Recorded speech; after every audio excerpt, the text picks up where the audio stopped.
당신이 찾던 무서운 이야기 고비의 TV.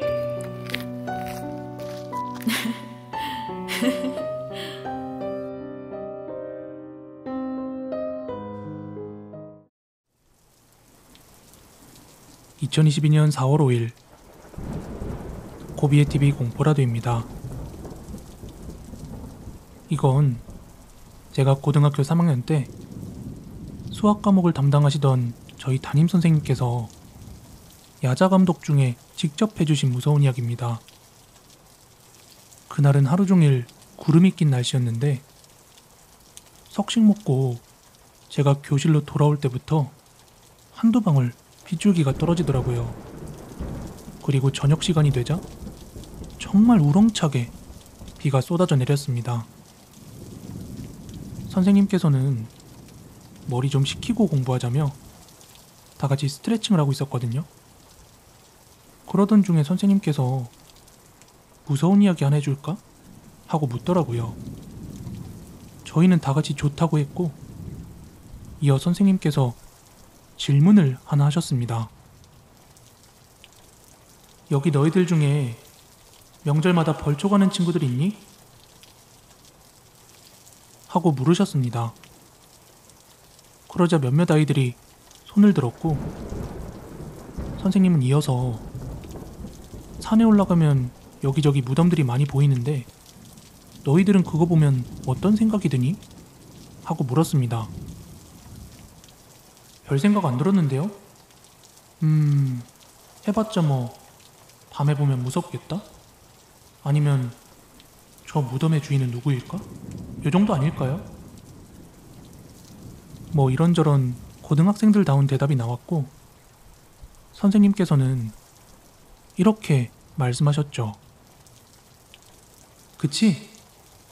그 무덤들 보고 파봐야겠다는 생각은 잘 안 하지? 당연한 이야기였죠. 사유지에 묻혀있는 묘도 함부로 파지 못하고 주인 연락을 기다리는 게 보통인데 멀쩡히 잘 있는 무덤을 누가 파보려고 하겠나요? 그런데 그걸 파본 사람이 있었다는 것이죠. 때는 1998년도 IMF가 대한민국을 강타한 직후였습니다. 선생님의 친한 대학 동기 중 하나가 집안이 IMF로 굉장히 큰 타격을 입어서 대학교를 다니는 게 엄청난 부담이었나 봅니다. 그리하여 휴학계를 내고 시골 할머니 댁에서 공부를 해야만 했었답니다.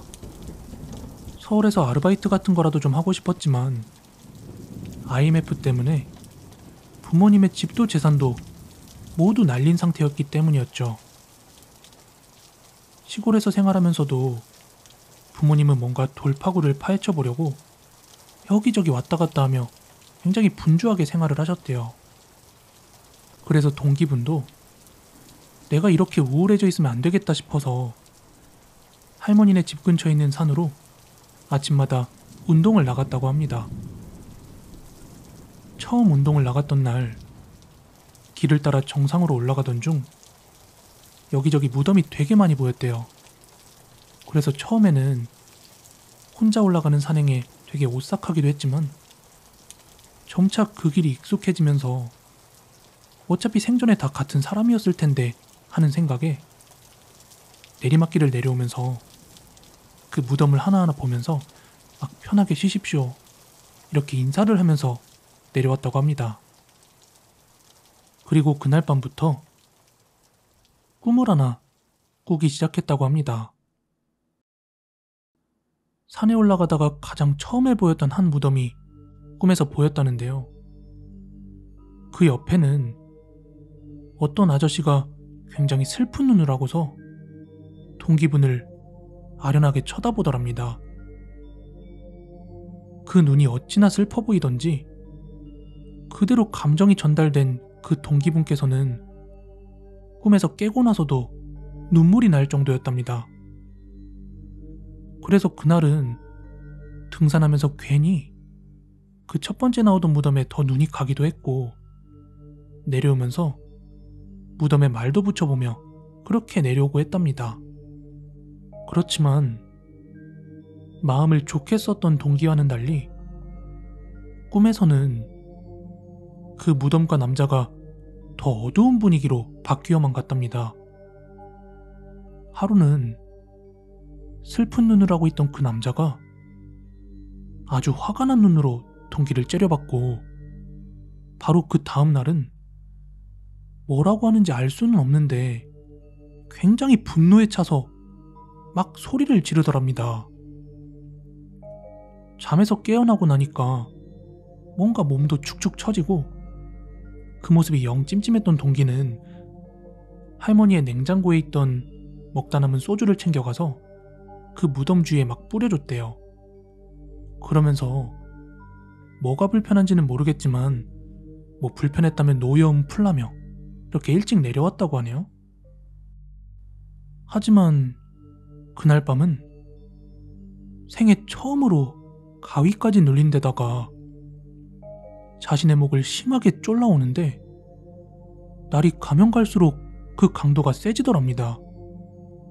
그렇지만 할머니나 부모님에겐 이 사실을 말하기도 어려웠던 게, 부모님들도 힘든 시기였던 걸 알았고, 뭔가 이런 얘기라면 시골와서 불편한 티 내는 듯해서 그냥 꾹꾹 참았답니다.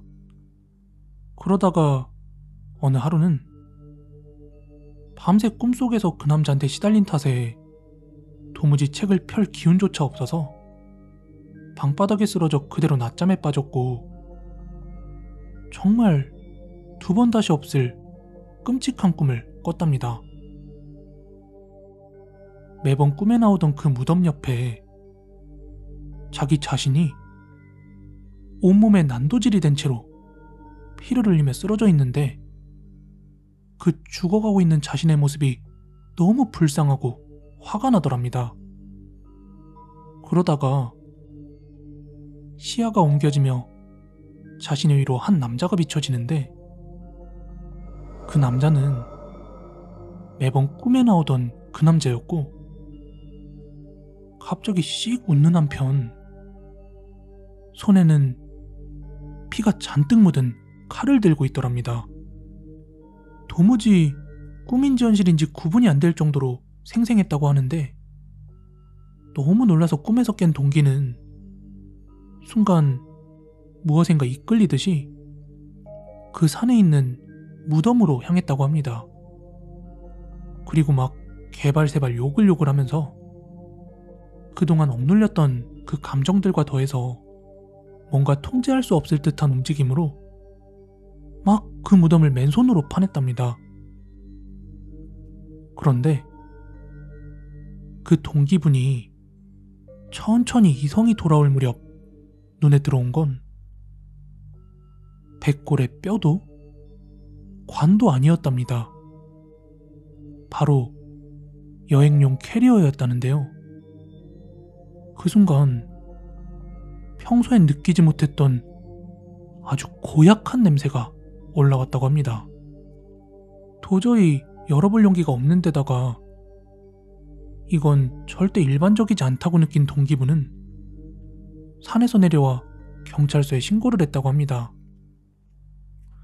그리고 그 캐리어에서 나온 건 한 남성의 토막난 시신이었고, 굳이 자기 가족의 묘도 아닌데 그걸 맨손으로 파서 발견했던 동기분도 조사선상에 올랐었답니다.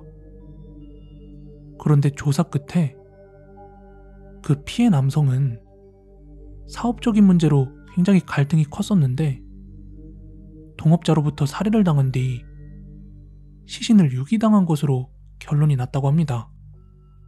그 동업자라는 가해자도 붙잡혔는데, 무덤처럼 해놓으면 누구도 의심하지 않을 것 같아서 야산에 몰래 시신을 담아 봉분처럼 묻어놓은 것이다, 이렇게 진술을 했답니다.